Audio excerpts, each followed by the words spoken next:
We have another interesting week coming up where we will talk about two topics. The first one is the changing macro landscape, where we will talk about the trends in fiscal deficit, inflation rates, exchange rates, and household savings. The second is RMFs doing the right thing, where we will talk about the trends in the mutual fund industry, what mutual fund managers are buying and selling, and does your mutual fund work for you? If you are interested in any of our webinars, click on the description below.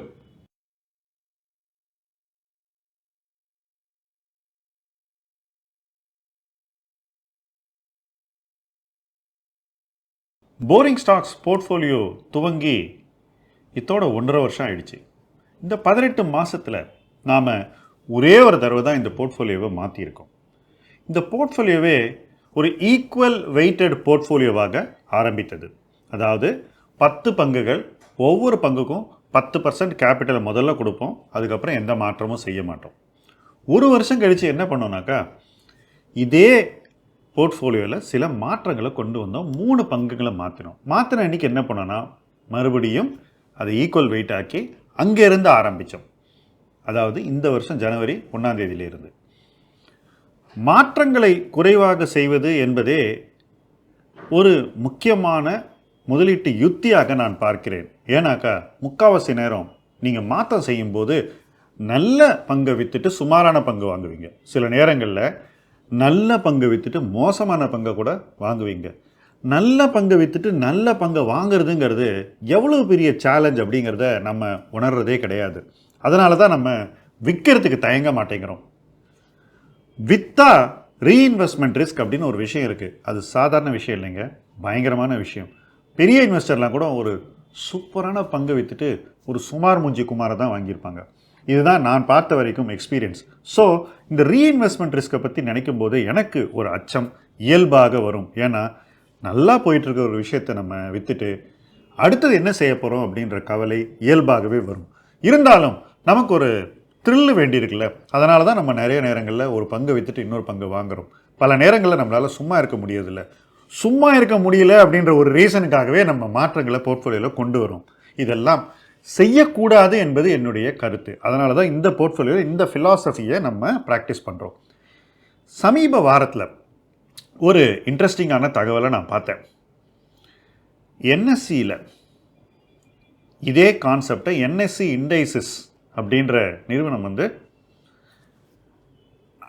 Adapt பண்ணி அவங்க இதே கான்செப்டில் ஒரு இண்டெக்ஸை கொண்டு வந்திருக்காங்க. பரவாயில்ல, நம்ம 18 மாதம் முன்னாடி கொண்டு வந்தது இப்போ 15 மாதம் கழித்து என்எஸ்சியே கொண்டு வராங்க அப்படிங்கிறது எனக்கு ஒரு வேலிடேஷன். ஏன்னா இது மாதிரி இண்டைசஸை டெவலப் பண்ணுறது அப்படிங்கிறது எனக்கு ஒரு முக்கியமான தனிப்பட்ட குறிக்கோள்.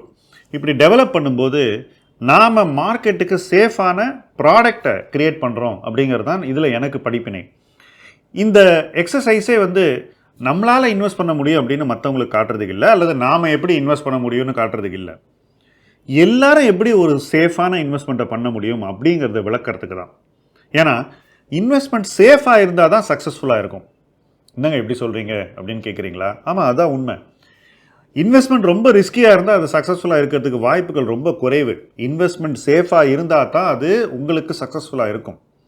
ஒரு ஆலோசகருக்கும் அப்படிப்பட்ட ஒரு அணுகுமுறை தான் வெற்றியை கொடுக்கும். இருந்தாலும் நம்ம எல்லாருமே என்ன பண்ணுறோம்னா, இதுக்கு நேர் எதிர்மறையான ஒரு ஃபிலாசபியை தான் ப்ராக்டிஸ் பண்ணுறோம். அது நம்ம செய்கிற ஒரு தவறு. அந்த தவறை தவிர்ப்பது என்பது வெற்றி பயணத்தின் முதல் படி. அந்த முதல் படி தான் இந்த போரிங் ஸ்டாக்ஸ் போர்ட்ஃபோலியோ.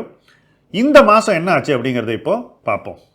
இந்த மாதம் போரிங் ஸ்டாக்ஸ் இண்டெக்ஸினுடைய பர்ஃபார்மன்ஸ் எப்படி இருந்தது? ஜூன் மாதத்தில் நம்ம 1,00,000 ரூபாயை ஜூன் 1ஆம் தேதி போட்டிருந்தா மாத இறுதியில் அது 1,01,946 ரூபாயாக உயர்ந்திருக்கும். ஸோ 1.95% தான் நம்மளுடைய ரிட்டர்ன். பட் நிஃப்டி 50 டிஆர்ஐ ஜூனில் ரொம்ப நல்லா பர்ஃபார்ம் பண்ணியிருக்கு. 1,00,000 போட்டிருந்தா 1,03,404 ரூபாயாக அது மாறி இருக்கும். ஸோ 3.4% ஜூனில் நிஃப்டி பர்ஃபார்ம் பண்ணியிருக்கு. இந்த மாதிரி காலகட்டங்களில் நிஃப்டி பர்ஃபார்ம் பண்ணும்போது போரிங் ஸ்டாக்ஸ் மாதிரி போர்ட்ஃபோலியோஸ் பர்ஃபார்ம் பண்ணாது. என்ன ரீசன்னா, நம்ம நிஃப்டியை மாதிரி அக்ரெஷனோட இன்வெஸ்ட் பண்ணக்கூடாதுன்ற ஒரு நோக்கத்தோடு இன்வெஸ்ட் பண்ணிகிட்ருக்கோம். ஏன்னா நிஃப்டி கீழே வரும்போது நம்ம அதை விட குறைவாக லூஸ் பண்ணுங்கிறது நம்முடைய நோக்கம். மேலே போகும்போது நமக்கு இதனுடைய தாக்கம் சில நேரங்களில் வரும், வரத்தான் செய்யும். அதுதான் இந்த மாதம் வந்திருக்கு. ஸோ இந்த மாதத்தை பொறுத்த வரைக்கும் நாம் அண்டர் பர்ஃபார்ம் பண்ணியிருக்கோம். இந்த மாதத்தில் ஒஸ்ட் பர்ஃபார்மிங் ஸ்டாக் எது அப்படின்னு பார்த்தீங்கன்னா லார்சன் அண்ட் டூப்ரோ 8.21% மைனஸ். அதற்கு அடுத்தபடியாக மாருதி உத்யோக் 3.55% மைனஸ் போயிருக்கு. அதற்கு அடுத்தபடியாக ஐடிசி 1.61% மைனஸ் போயிருக்கு. இந்த 3 ஸ்டாக் மைனஸில் போயிருக்கு. பெஸ்ட் பர்ஃபார்மிங் ஸ்டாக் இந்த மாதம் அப்படின்னு பார்த்தாக்கா ஹெச்டிஎஃப்சி பேங்க் 7.1%, அதுக்கு அடுத்தபடியாக பிரிட்டானியா இண்டஸ்ட்ரீஸ் 5.96%, மற்றபடி Coal India 4.24%, Reliance Industries 3.65%, Bharti Airtel 3.81%, ICICI Bank 3.41% என்று மற்ற கம்பெனிஸ் எல்லாம் நல்லா பண்ணியிருக்கு. ஸோ 10 ஸ்டாக்கில் 3 ஸ்டாக் மைனஸ் 7 ஸ்டாக் ப்ளஸில் இருந்திருக்கு. ஆனாலும் நிஃப்டியை நம்ம இந்த மாதம் பீட் பண்ணலை. ஓகே, ஸோ 6 மாதத்தில் என்ன ஆச்சு அப்படிங்கிறத பார்ப்போம். ஜனவரி 1ஆம் தேதி நம்ம 1 lakh போரிங் ஸ்டாக் இண்டெக்ஸில் இன்வெஸ்ட் பண்ணியிருந்தாக்கா அது இன்னைக்கு 1,13,859 ரூபாயாக உயர்ந்திருக்கிறது. 14.55% நமக்கு 6 month ரிட்டர்ன். 6 மாதத்தில் 14.5%ங்கிறது என்னை பொறுத்த வரைக்கும் அன்பிலீவபிள் ரிட்டர்ன். எஸ்பெஷலி இந்த மாதிரி லோ ரிஸ்க் ஸ்ட்ராட்டஜியில் இதை நான் எதிர்பார்த்தேன்னு நான் நிச்சயமாக சொல்ல மாட்டேன். நிச்சயமாக நான் எதிர்பார்க்கல.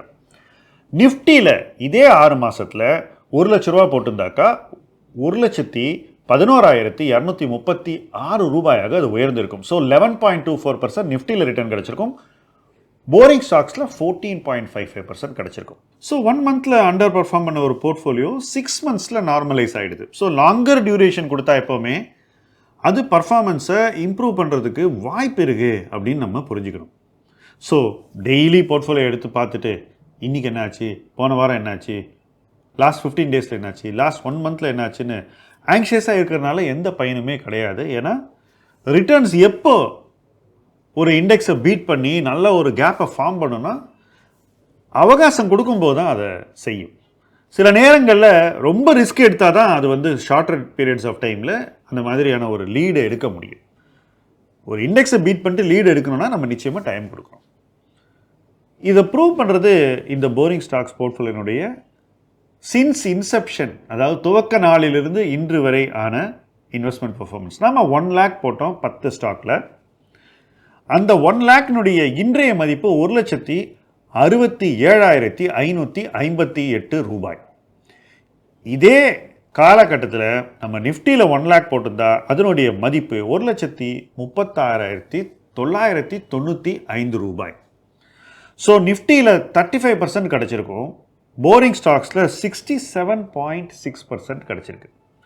ஸோ கிட்டத்தட்ட 32.5% நாம் அதிகமாக எடுத்திருக்கோம். இதில் இந்த மாதிரியான ஒரு அவுட் பர்ஃபார்மன்ஸ் யூசுவலாக என்னை பொறுத்த வரைக்கும் வராது அப்படின்னு தான் நான் சொல்லுவேன். எல்லா இடத்துலையும் நீங்கள் பார்த்தீங்கன்னா ஒரு 5% அவுட் பர்ஃபார்மன்ஸ் இருந்தாலே அதை நம்ம ஆஹா ஓஹோன்னு நமக்கு நாமே கங்க்ராச்சுலேட் பண்ணிப்போம். பட் இந்த போர்ட்ஃபோலியோவில், அதுவும் ஒரு போரிங் ஸ்டாக்ஸ் போர்ட்ஃபோலியோவில் லேசி இன்வெஸ்டிங் பண்ணி அதிக மாற்றங்கள் பண்ணாமல் நம்மளால் இண்டெக்ஸ் இப்படி பீட் பண்ண முடியுதுன்னா அதுக்கு முக்கிய காரணங்கள் என்ன அப்படிங்கிறத நம்ம இங்கே புரிஞ்சுக்கணும். ஒரு சக்ஸஸ்க்கு ஒரு சீக்ரெட் சாஸ் என்ன அப்படிங்கிறத நம்ம புரிஞ்சுக்கணும். ஃபஸ்ட்டு, லெஸர் ஆக்டிவிட்டி, அடிக்கடி எதுவும் செய்யலை. செகண்ட், நாம் அலோகேஷன் ரிஸ்க்கை எடுத்துட்டோம், எல்லாமே ஈக்குவல் வெயிட். ஸோ எதுக்கு அதிகமாக பணம் போடுறது, எதில் கம்மியாக போடுறதுங்கிற அந்த ரிஸ்க்கையும் நம்ம இதுலேருந்து வெளியே எடுத்துட்டோம். தேர்ட், போர்ட்ஃபோலியோ கன்ஸ்ட்ரக்ஷன் ஸ்ட்ராட்டஜி, அதாவது ரிஸ்க்கை கம்மியாக வைக்கிறதுனால நமக்கு பெட்டர் ப்ராஸ்பெக்ட்ஸ் கிடைக்குன்ற அந்த நம்பிக்கை இந்த இடத்துல ப்ரூவ் ஆகிருக்கு.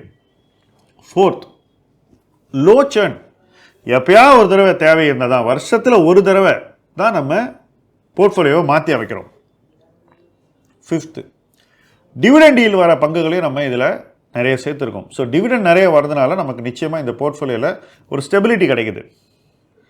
Lastly, large companies provide stability to the portfolio.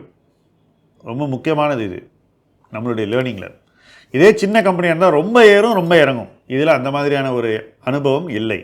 So ஸ்டெபிலிட்டியை மையமாக வைத்து போர்ட்ஃபோலியோ அலோகேஷனை சிம்பிளிஃபை பண்ணி சேர்னை குறைவாக வச்சு லார்ஜர் கம்பெனிஸில் இன்வெஸ்ட் பண்ணி நிஃப்டியை பீட் பண்ண முடியும்ன்றதை இந்த போர்ட்ஃபோலியோ தொடர்ந்து நிரூபித்து வருகிறது. ஸோ நிஃப்டியில் பணம் போடு, ஆக்டிவாலாம் மேனேஜ் பண்ண முடியும் அப்படின்னு எனக்கு தோணலை அப்படின்னு சொல்லக்கூடியவர்கள் இது மாதிரி ஒரு அப்ரோச்சை பார்க்கும்போது என்ன சொல்லுவாங்க அப்படிங்கிறத கொஸ்டின் மார்க். ஜென்ரலாக ஒன்றும் சொல்ல மாட்டாங்க, ஏன்னா எதுக்கு வாயை கொடுத்து வாங்கி கட்டிக்கணும்னு நிறைய பேர் சும்மா இருந்துருவாங்க. ஆக்டிவ் இன்வெஸ்டிங்கை குறை சொல்கிறதும் அதை மட்டப்படுத்துறதும் நம்ம ஊரில் ஒரு பெரிய பாஸ்ட் டைம் ஆகிடுச்சு. இதை யார் செய்கிறாங்க அப்படின்னு பார்த்தீங்கன்னா இன்கேப்பபிள் பீப்புள் தான் இதை செய்கிறாங்க அப்படின்னு நான் உறுதியாக சொல்லுவேன். ஒருவேளை என்னால் இந்த ரிட்டர்னை ஒரு நாள் எடுக்க முடியலனா கூட என்னை விட பெட்டராக ஒருத்த பண்ணுவான்றது என்னுடைய முழு நம்பிக்கை. ஸோ ஆக்டிவ் இன்வெஸ்டிங்லாம் டெய்லாம் ஆகாது. அந்த திறமை உள்ளவங்க அந்த திறமை அவங்களுக்கு வேலை செய்கிற வரைக்கும் சக்சீட் ஆவாங்க. ஒருவேளை அவங்களுடைய திறமை வேலை செய்ய மறுத்தாலோ அல்லது நின்று விட்டாலோ வேலை செய்யாமல் அவங்களோட பெட்டராக ஒருத்த அதை நிச்சயமாக செய்வாங்க. ஸோ அந்த ஒரு ஆக்டிவிட்டியை நம்ம மட்டம் தட்டுறதும் இண்டெக்ஸ் அதை விட பெட்டர் அப்படின்னு சொல்கிறதெல்லாம் என்னை பொறுத்த வரைக்கும் திறமையற்றவர்கள் செய்யக்கூடிய ஒரு விஷயம். நம்மளுடைய குறிக்கோளே திறன் வளர்ப்பு தான். அந்த திறனை எப்படி வளர்க்குறது அப்படிங்கிற ஒரு காரணத்துக்காக தான் நம்ம இந்த களத்தில் இருக்கோம்.